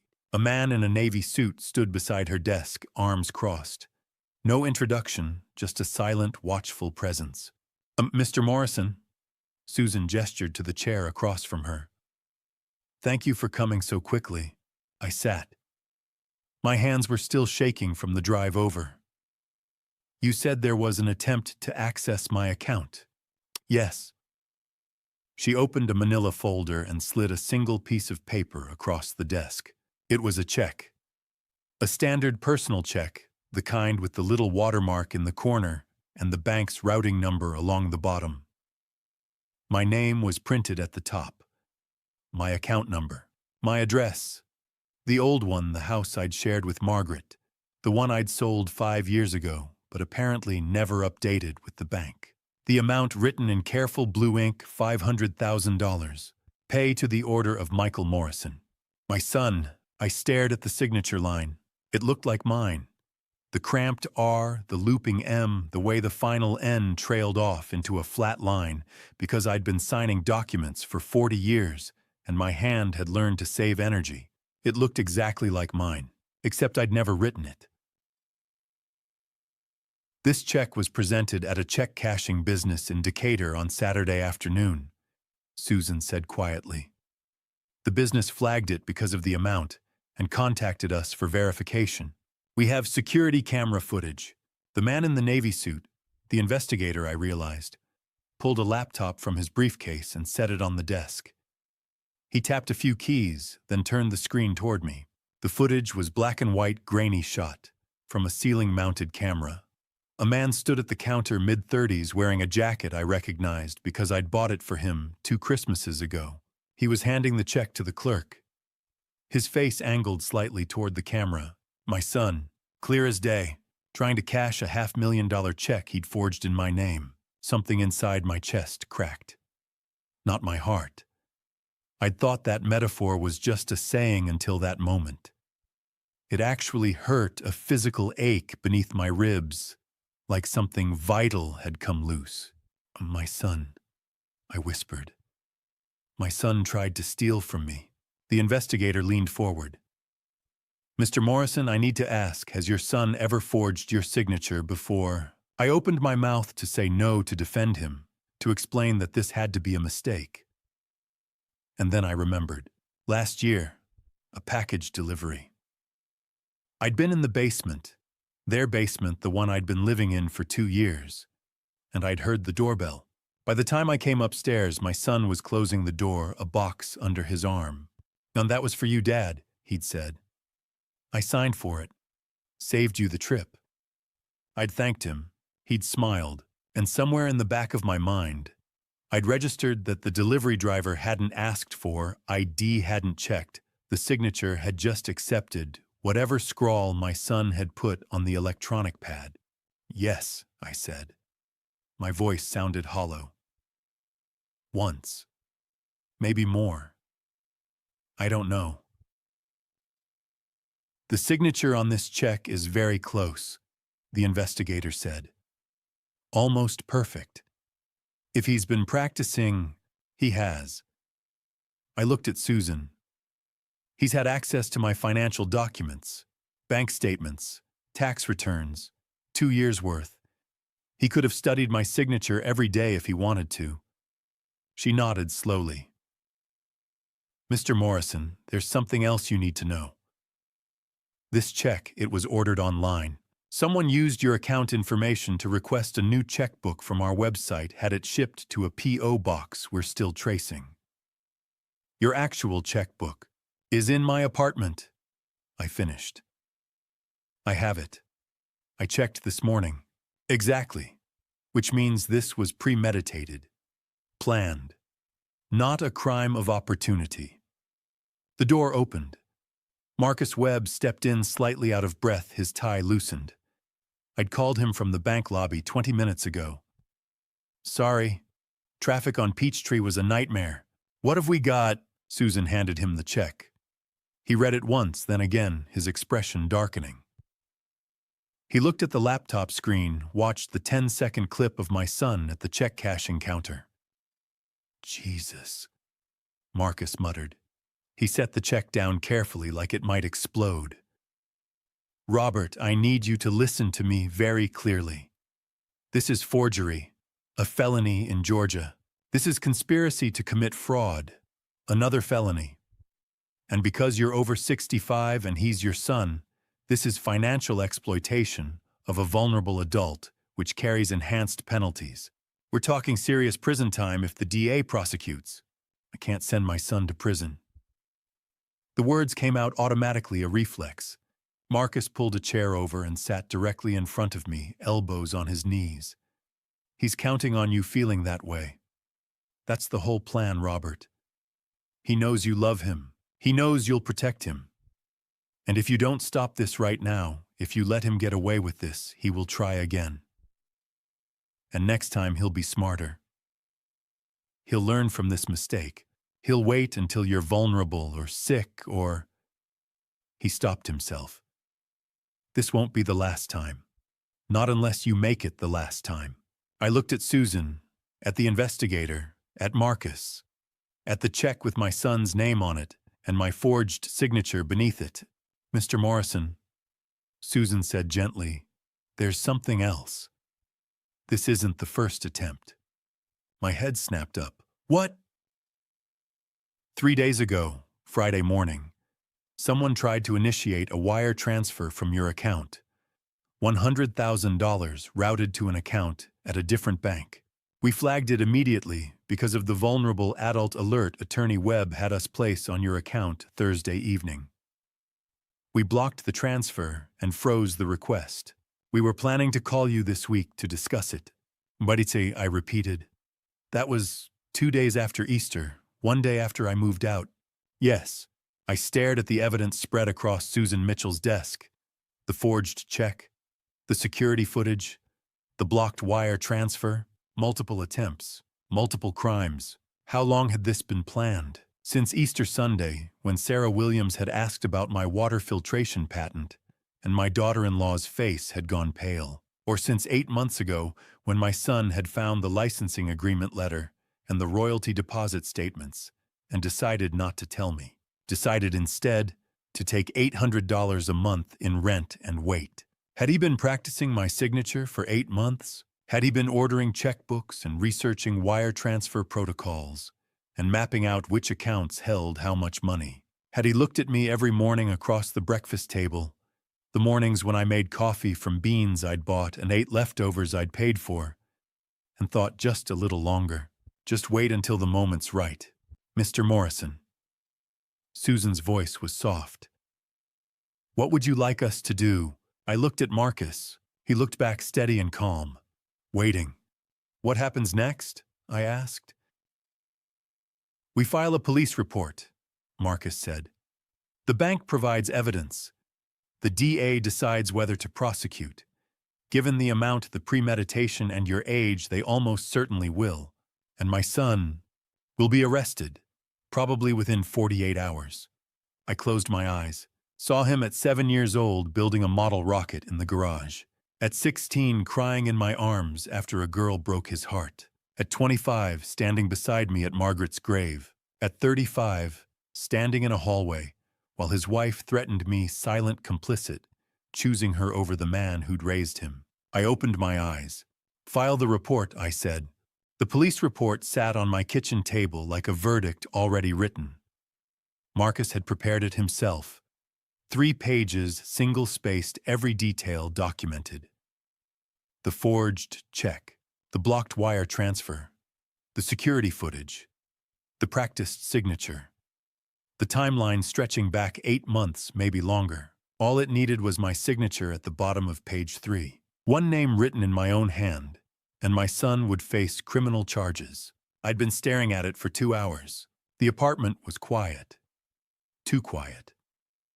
In my son's basement, there'd always been noise. Footsteps overhead, muffled conversations, the hum of the washing machine through the wall.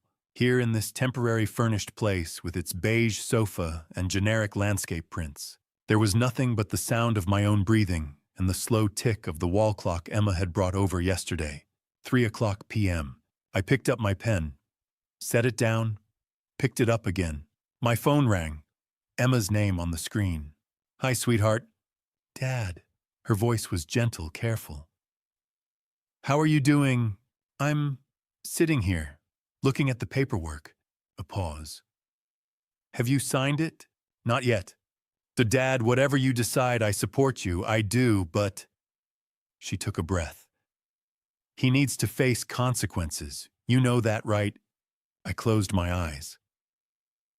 When did I become someone my own son could steal from? When he decided money mattered more than you. Her voice cracked slightly. I'm sorry, Dad. I know that's hard to hear, but it's the truth. I keep thinking, what if I'd done something differently? What if I'd been a better father, or stop? She was firm now. You were a great father. You are a great father. You taught us right from wrong. You taught us to work hard, to be honest, to take care of people. Michael learned all of that too. He just chose to forget it. I looked at the report again. $500,000. $500,000.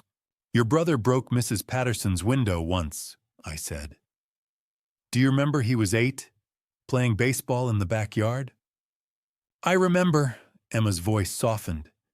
You made him confess. He cried the whole way to her door. Kept saying he didn't mean to, it was an accident. I told him accidents still have consequences. We apologized together. Then I made him mow her lawn every week for the whole summer to pay for the glass. I rubbed my eyes. When we walked home that first day, I told him, "We face the consequences of our actions. That's what makes a man of character." I remember that too. He complained about it for weeks. But at the end of summer, Mrs. Patterson baked him cookies and told him he'd done a good job. He was so proud. What happened to that boy, Emma? She was quiet for a long moment. I don't know, Dad, but he's not that boy anymore. After we hung up, I sat there as the afternoon light slanted through the blinds and turned the kitchen golden. I thought about the other people Marcus had mentioned, the other elderly victims he'd represented over the years, the ones whose children had drained their accounts, forged their signatures, filed false guardianship petitions. How many of them had been too ashamed to press charges, too afraid of what people would say, of what it would do to the family, of losing the last connection to their child. How many had died alone, penniless, while their children lived in houses bought with stolen money. I thought about Margaret. 5 years ago, when the cancer had spread, and we both knew there was no stopping it, she'd made me promise to take care of the kids. "I make sure they're okay," she'd whispered in that hospital room that smelled like disinfectant and fear. "Make sure they grow up right." I'd kept that promise with Emma. She'd grown into a woman Margaret would have been proud of. Strong, compassionate, fiercely protective of the people she loved. But Michael, what would Margaret say if she could see him now? She would be heartbroken. She would cry. She would ask me the same question I'd been asking myself all day. Where did we go wrong? But then, I knew this as clearly as I knew my own name. She would dry her eyes, straighten her shoulders, and say, "Teach him a lesson, Robert. It's the last gift you can give him." Because Margaret had been soft in all the ways that mattered, but she'd been steel when it came to right and wrong. She'd been the one who'd marched 8-year-old Michael to Mrs. Patterson's door. She'd been the one who'd insisted he mow that lawn, even when he complained his hands hurt, even when the August sun beat down at 95 degrees. "He needs to learn," she'd said. Now, while the stakes are low, the stakes weren't low anymore. They were $500,000. They were my autonomy, my dignity, my ability to live independently in the years I had left. They were the difference between having control of my own life and becoming a name on a guardianship petition, a problem to be managed. And if I let this go, if I tore up this police report and called Marcus and said, "Never mind, I can't do it," what would I be teaching my son? That theft has no consequences if you steal from someone who loves you. That forgery is acceptable if the victim is old and soft-hearted. That you can threaten, manipulate, and betray your own father, and he'll forgive you anyway, because blood is thicker than felonies. I hadn't raised a thief, but if I didn't act now, that's exactly what my son would become. Not because I failed to teach him better, because I failed to hold him accountable when it mattered most. I picked up my pen one last time, signed my name at the bottom of page 3. Then I called Marcus. "It's Robert. File the charges. All of them." A long silence on the other end. When Marcus spoke, his voice was quiet, respectful. "Are you sure? I've never been more sure of anything in my life." "All right." I heard papers rustling. "I'll file first thing tomorrow morning. The DA will review, probably issue a warrant by end of day. Robert, prepare yourself. When he's arrested, he'll know you're the one who pressed charges. He'll call. His wife will call. They'll try to guilt you, threaten you, maybe even apologize. Do not talk to them without me present. Understood?" "Understood. You did the right thing."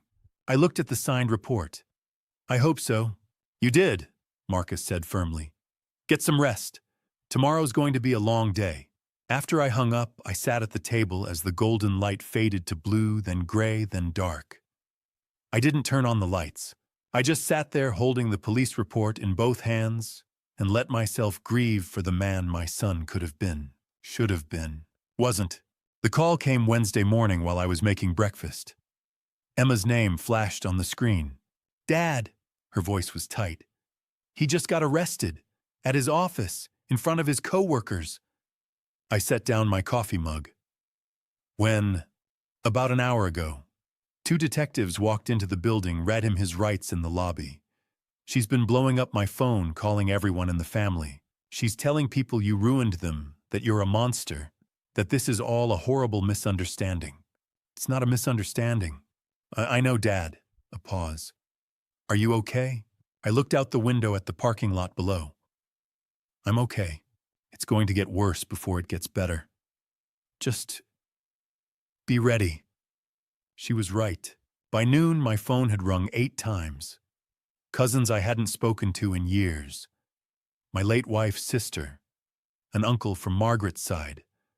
All of them with the same question. How could you do this to your own son? Don't you believe in forgiveness? My Aunt Linda, Margaret's older sister, called around 2 in the afternoon. Her voice was sharp. Robert, please tell me you didn't actually press charges against Michael. He tried to steal $500,000 from me, Linda. He forged my signature. He's been planning this for months. It was a misunderstanding. It was forgery, fraud. The bank has security footage of him trying to cash the check. Yeah, but he's your son. Family forgives. You don't send your own child to prison over money. Something in my chest tightened. Family also doesn't steal from each other. Family doesn't threaten each other. Family doesn't forge signatures while pretending to provide care. He was probably desperate. And he's been taking $800 a month in rent from me for 2 years while I slept in his basement. He found out about my patent royalties 8 months ago and didn't tell me. He brought a fake doctor to evaluate me for incompetence. His wife threatened to have me declared incapacitated. This wasn't desperation, Linda. This was a plan. Silence. I'm sorry, I said more gently. I know this is hard, but you weren't there. I can't believe Michael would... Her voice wavered. He was such a sweet boy. I know. I remember that boy too. I closed my eyes. I don't know where he went. Marcus called an hour later. Your son was arraigned this morning. The DA charged him with 3 counts forgery conspiracy to commit fraud and financial exploitation of a vulnerable adult. His lawyer requested bail. The judge denied it. Denied. Multiple attempts over weeks show a pattern. Combined with the amount involved, the judge ruled he's a flight risk. He'll stay in county jail until trial. I sat down heavily. How long? Trial's set for 6 weeks from now. The DA moves fast on elder exploitation cases. What about his wife? She's making calls, trying to raise bail money from relatives, friends, anyone who'll listen. Emma told me she tried calling her too. Emma won't give her anything. I know. Marcus paused. Robert, you need to prepare yourself. Your daughter-in-law is mounting a campaign, calls social media posts family pressure.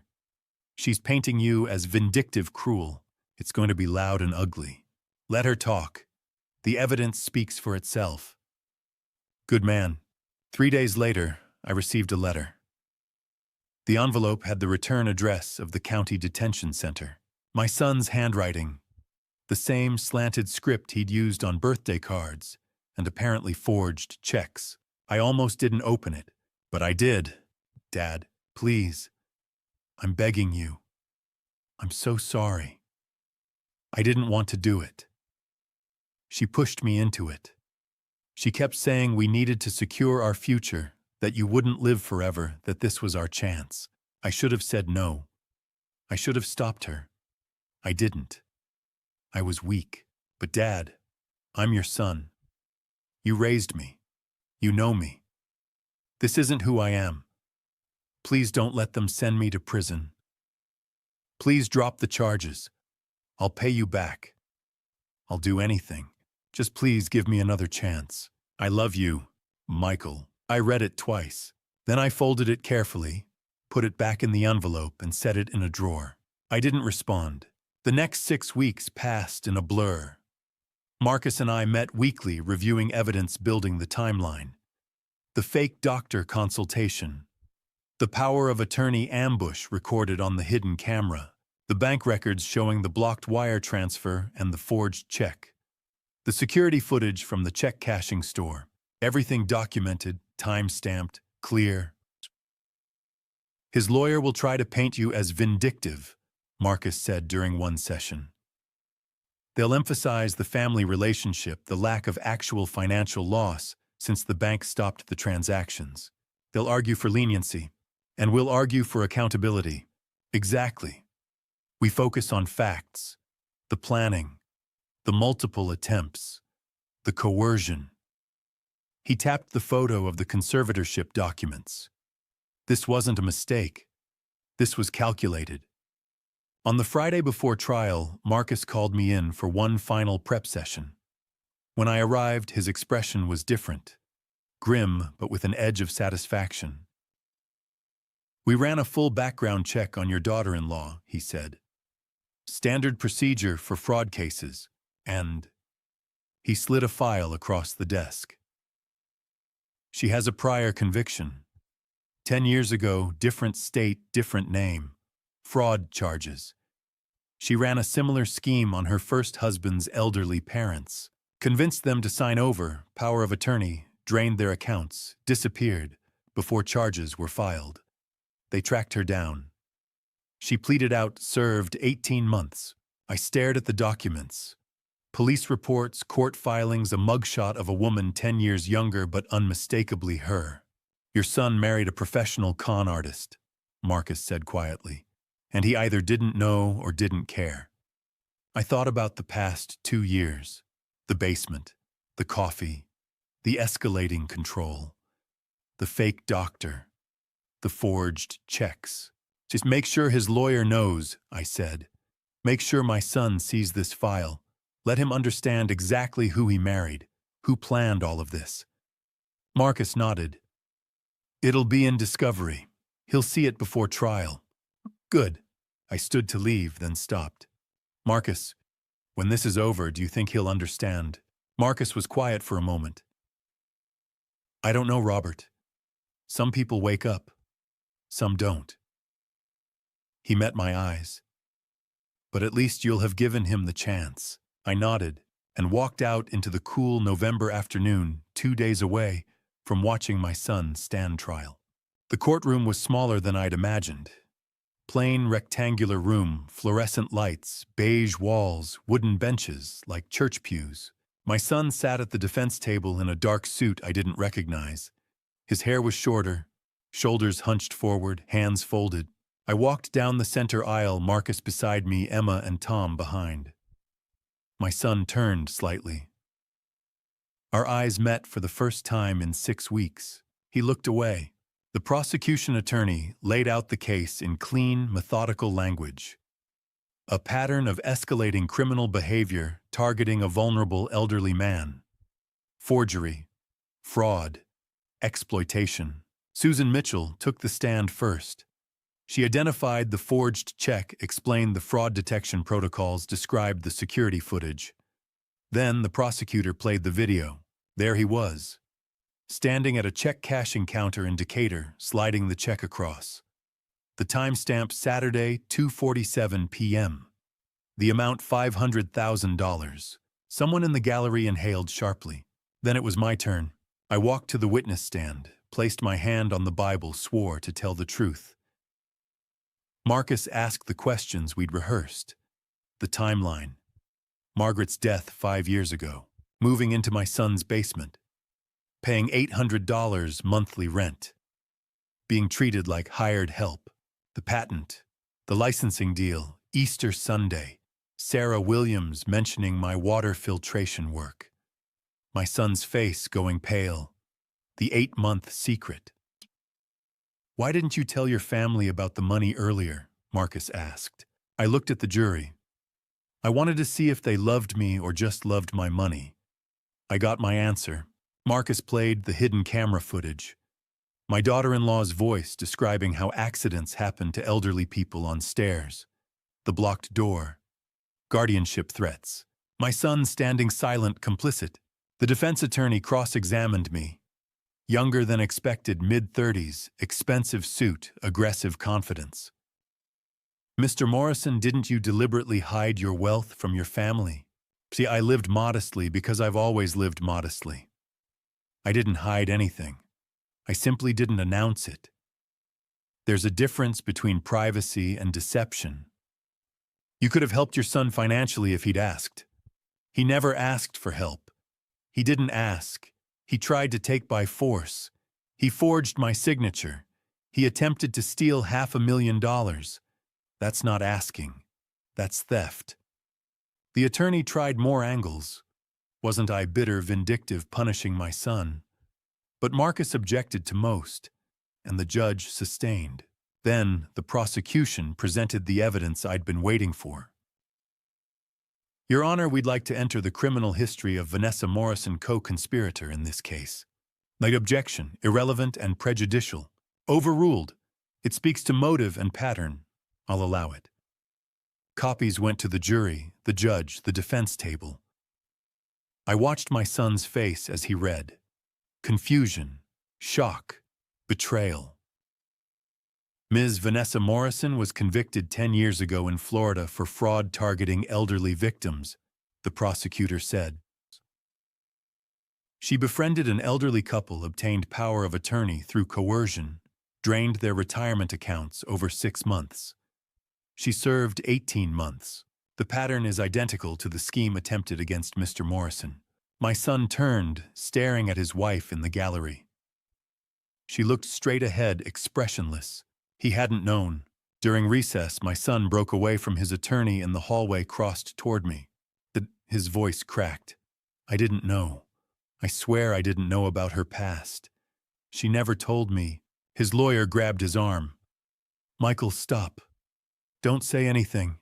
I didn't know she'd done this before. He pulled free. I thought it was just about our future. I didn't know she was... Mr. Morrison, not another word. His attorney stepped between us. Not without me present. My son stared at me over his lawyer's shoulder. I said nothing. Marcus guided me back toward the courtroom. Day 2. My son took the stand. Under oath, he told the truth. He'd found the licensing letter 8 months ago. Saw the numbers. $2.5 million upfront, $800,000 annually. And told only his wife. She was excited. She said, "Your dad is rich and living like a poor man in your basement. He needs to pay his fair share." The pressure started small, managing finances, then escalated. Fake doctor, power of attorney advisors, finally forgery. I practiced your signature for weeks. She said it would be easy. You'd never notice. By the time you figured it out, the money would be in our account and you'd just let it go. Because you loved me. His voice broke. I never asked you for help, Dad. I never said I needed anything. I just took. I tried to steal from you. He wiped his eyes. I'm so sorry. The defense offered character witnesses, good neighbor, reliable co-worker, terrible mistake under a manipulative spouse's influence. Marcus called me for victim impact statement. I kept it brief. I raised my son to be honest, to work hard, to treat people with respect. Holding him accountable isn't cruelty. It's still my job as his father. Even now, the jury deliberated 3 hours. Guilty, both counts. Forgery. Conspiracy to commit fraud. The judge sentenced him to 5 years suspended. No jail time if he complied with probation. 5 years probation. $50,000 restitution and fines. Mandatory therapy. Financial crimes education program. Vanessa Morrison was charged, separately denied bail due to prior conviction. Trial set for 3 months later. Outside the courthouse. November air was cold and sharp. Emma held my arm as we walked toward the parking lot. Dad! I stopped. Turned. My son stood 10 feet away, his lawyer beside him, but silent. He looked smaller, younger. The way he'd looked at 16 when the world felt too big. "I know I don't deserve it," he said, "but can we talk just us, without the lawyers?" I looked at Marcus. He gave the smallest nod. "Not today," I said. "But maybe, someday." My son nodded, swallowed hard. "Okay, thank you." I turned and walked toward the car, Emma beside me, and left my son standing in the cold. 3 months had passed since the trial. We sat across from each other in a coffee shop on the east side of town, neutral territory halfway between my apartment and the small rental he'd moved into after posting bail. The place smelled like roasted beans and cinnamon morning light streaming through tall windows. Both of us held our cups, but neither drank. We were nervous. I could see it in the way his fingers traced the rim of his mug, the way my own hand kept adjusting the sleeve around mine. This was the first real conversation we'd had since Easter. He spoke first. "I'm divorcing her." His voice was quiet, steady. "I should have done it a long time ago. Maybe before I even married her." I nodded slowly, said nothing, waited. "I've been in therapy, twice a week since the sentencing." He looked down at his coffee. "My therapist is helping me understand why I was so easy to manipulate. Why I let her convince me to do something I knew was wrong. And what have you learned?" He took a breath. "That I've spent most of my life looking for validation from outside myself. I wanted to be seen as successful, as impressive, as someone who had it all figured out." He paused. She saw that. She knew exactly how to use it.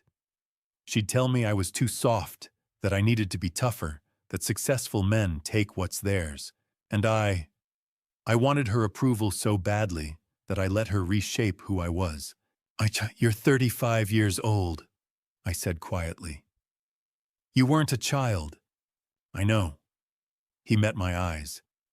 "I'm not blaming her for my choices. I made them. I signed the checks.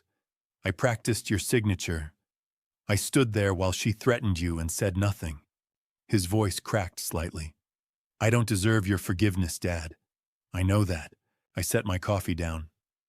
"You're right, you don't." He flinched but held my gaze. But I'm not doing this for you," I continued. "I'm doing it because I don't want to die bitter. I don't want to spend whatever years I have left carrying around anger like a stone in my chest. So I'm here. But that doesn't mean everything is forgiven. It means I'm willing to see if you can become someone worth forgiving." He nodded, swallowing hard. "That's fair." A pause. Then softer. "Would Mom have forgiven me?" The question hit harder than I'd expected. I thought about Margaret. Her laugh, her stubbornness, the way she'd never let the kids get away with half-truths or excuses. "I don't know," I said honestly. "She would have been heartbroken, absolutely devastated, but she wouldn't have wanted you to just feel guilty. She would have wanted you to become better, to actually change, not just say you're sorry." "I'm trying." His voice was thick. "I really am." We talked for a while about small things. Memories from when he was young. The model rockets in the garage. The summer he'd mowed Mrs. Patterson's lawn. The time he'd gotten his first A in chemistry, and Margaret had baked a cake to celebrate. At some point his eyes filled with tears. Real ones, not the performative kind I'd seen in his jail letter. He wiped them quickly, embarrassed. "I miss her," he whispered. "I miss Mom. And I miss who I used to be. Before I became this." "Then find your way back," I said. "Not to who you were. You can't go backward. But to who you should have become." He nodded, wiping his face with a napkin. I leaned forward slightly. "I'm willing to talk like this. Occasionally. But we can't rebuild everything overnight. You understand that, right? You have to earn trust back. One conversation at a time. One choice at a time." "I understand." He took a shaky breath. "I'm working on it. Therapy is helping. I found a job. Nothing fancy, just an entry-level position at a tech startup. Pays less than half what I used to make. But it's honest work, and I'm learning to live simply. No pretending. No trying to impress anyone. Good. Silence settled between us, but it wasn't uncomfortable. Just careful. Then he asked almost shyly, "Can I ask you something?" "Go ahead." "Are you happy with your new life?" I considered the question. Thought about my small apartment with the kitchen window that got morning sun. The neighbor down the hall who liked to talk about baseball. The part-time consulting work I'd picked up. Just enough to stay busy, not so much that I felt obligated. Emma's kids running through my living room on Saturday afternoons. The quiet evenings with a book, and no one demanding rent or criticizing my coffee choices. "Yes," I said. "I have good neighbors. I'm doing some consulting work helping a few small companies with water treatment systems. I visit Emma's kids twice a week. I go to the farmer's market on Sundays." I paused. I feel free. For the first time in years, I feel like my life belongs to me. His face did something complicated. Relief and sadness tangled together. "I'm glad, Dad. You deserve that." He looked down at his hands. "I'm sorry I took so much of it away from you." "You did, but I took it back." Another silence. Then hesitantly, "Can I call you sometimes just to talk? Nothing heavy, just to check in." I looked at him across the table, at the man wearing my son's face, the boy I'd raised who'd broken model rockets and cried over broken hearts, the man who'd stood silent while his wife threatened me, and the person sitting in front of me now raw and trying, who maybe, just maybe, could still become someone I'd be proud to know. "Yes," I said. "You can call." His shoulders sagged with relief. "Thank you. But if you miss a therapy session," I added, "or if I hear you're not keeping up with your probation requirements, we stop." "Understood. Understood." We finished our coffee. Talked a little more about nothing important. The weather, a movie he'd watched Emma's daughter starting kindergarten. Then we stood, paid separately, and walked to the parking lot together. At his car, he paused. "Same time next month?" I thought about it. 2 months. "Let's not rush this." He nodded. 2 months. I'll call before then, just to let you know I'm okay." "All right." He hesitated, then extended his hand. I shook it. Firm, brief, formal. Not a hug, not yet. Maybe not ever. But it was a start. Spring had come around again. Not Easter this time. Just an ordinary Saturday in late April when the air smells like fresh earth and possibility. I knelt in my small townhouse garden, pressing tomato seeds into dark soil while my granddaughter Sophie crouched beside me, her 7-year-old hands mimicking my movements with serious concentration. "Grandpa, how long until the tomatoes grow?" "Couple months, maybe longer." I handed her another seed. "Good things take time, sweetheart. You can't rush them." She nodded solemnly, as if I'd shared profound engineering wisdom instead of basic gardening advice. This was my life now. Part-time consulting for water treatment startups. Mentoring young engineers at the state university twice a week. Sunday dinners with Emma's family had become tradition.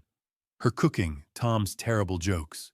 The kids' endless energy filling my townhouse the way laughter used to fill the house Margaret and I had shared. There was someone else too. A widow I'd met through consulting last fall. Coffee a few times, dinner twice. Nothing serious, yet just gentle companionship. 2 people who'd both loved deeply and lost learning to be less alone. Emma emerged from the house carrying lunch. Tom followed with a blanket, and 5-year-old Jake ran ahead, nearly tripping over the garden hose. We spread the blanket and ate in warm sunlight. Sophie's school play, Jake's dinosaur obsession, Tom's treehouse plans. Simple, ordinary, perfect. Then the doorbell rang. Emma's eyes met mine. A question. "It's all right," I said. "I'm expecting him." My son stood on the porch, holding a potted basil plant, looking uncertain the way he always did now when he visited. He'd called yesterday, asked if he could stop by. Hi, Dad. He held out the plant. Thought you might want this for the garden. Thanks. I took it, gestured toward the backyard. We're out back. The atmosphere was careful, polite. Emma greeted him with a nod but stayed close to her kids. Tom shook his hand. Sophie waved, cheerful and uncomplicated. My son looked better than 9 months ago. Healthier, steadier. He'd been promoted to project manager at the tech company. Honest work. Studio apartment across town, used car therapy still twice a week. The divorce finalized in December. We didn't talk much. He knelt beside me and I showed him how to space the seedlings. Sophie chattered about her reading level and her friend's pet rabbit, and he listened with genuine interest. After an hour, he stood, brushed dirt from his knees. I should go. Thanks for letting me visit. Drive safe. He hesitated at the gate. Same time next month. Sure. Something like relief crossed his face, and he left. Sophie tugged my sleeve. Grandpa, are you happy? I looked around. At my daughter. At Tom throwing a ball with Jake. At Sophie's dirt-smudged face and bright eyes. At the garden I'd planted in soil I owned in a house no one could take from me. Yes, sweetheart, I really am. That evening, after everyone had gone, I sat in my study. Margaret's photo rested on the desk. The two of us at Emma's graduation, younger and unaware of what was coming. Beside it, the leather journal she'd given me on our 30th anniversary. Tonight I wrote, Margaret, it's been a year since the trial. A year since I chose protecting myself over protecting our son from consequences. I've learned some things. Money doesn't change people. It reveals who they already are. Family isn't about blood. It's about respect and how you treat each other when no one's watching. Setting boundaries isn't cruel. It's necessary. You can forgive without forgetting. You can care without enabling. I thought about the patent money.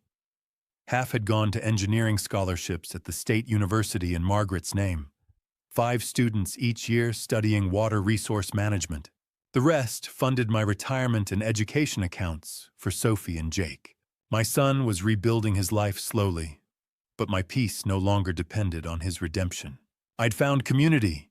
Retired engineers who met for coffee, Tuesdays volunteer work at the local makerspace, teaching kids, circuits at church where people asked how I was and actually listened. Next month, I'd fly to Denver for a conference where my water filtration patent would be featured. They'd asked me to speak about the work Margaret and I had started in our garage 30 years ago. I picked up my pen again. Margaret, I think you'd be proud. Not because of the money. Not even because I stood up to our son. But because I finally learned to value myself. To know my worth beyond what I can give others. I miss you every day. But I'm okay now. More than okay. I'm free. I closed the journal and set it beside her photo. Through the window, the garden glowed in sunset light, tiny green shoots emerging from soil. Tomorrow I'd teach Sophie how to use a tape measure and level. She wanted to build a birdhouse. She was bright, curious, asked a million questions, reminding me why I'd fallen in love with engineering. The pure joy of figuring out how things work. That's what I was passing on now.